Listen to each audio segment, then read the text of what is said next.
Ni miario iria yarirwo ni mumbunge wa tumia wa kaunti ya Murang'a Sabina muthenya wa Aramisi kiumia giki igikungumania kithurano kinene kia mwaka wa 2017 iguciriritie miario ya uria wari mwandikithia wa ruvonge rwa utungata wa mwingi na mbeu mbithi Lilian Mbogo uria urandikithia ateti aria makaragia ciugo ingitumura mbukaniriro gatagatiri ka nduriri gukorwa magiocerwo makinya maruru ma kiwatho.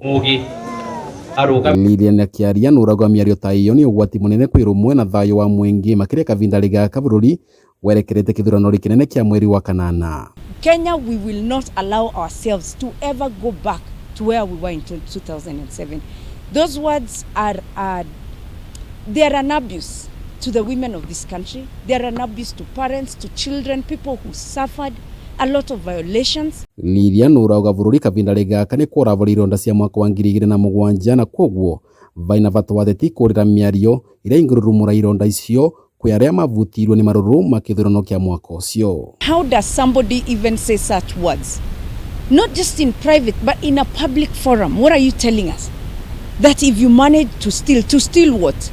I served in the government. I have no idea about how people were stealing. I've never had. Woguo Lilian urakaira vonge cia uthuthuria na kamiti ya urumu wa bururi kuruta wira gutai guthutukania angikorwo thei wa na mbere no kuonekana vai kuvurana na cieko cia muthemba ucio. When they tell us they had stolen and they plan to steal, she should be put to task to explain. Steal for who?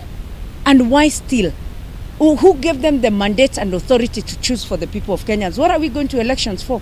If you're telling people already that you already succeeded in stealing before and therefore you can steal again, I think it's unacceptable. I believe it is unacceptable. Muthenya wa Juma tariki 11 kamiti ya ithurano na mivaka ya IEBC ni ramurithirie mumbunge uyu gwikinya mbere yayo muthenya wa Jumaine kiumia giukite niguo kuvongwa mavuri ni undu wa miario iyo iria yaririe kaunti ya Vihiga mucemanio uri wa giuteti wa Azimio la Umoja.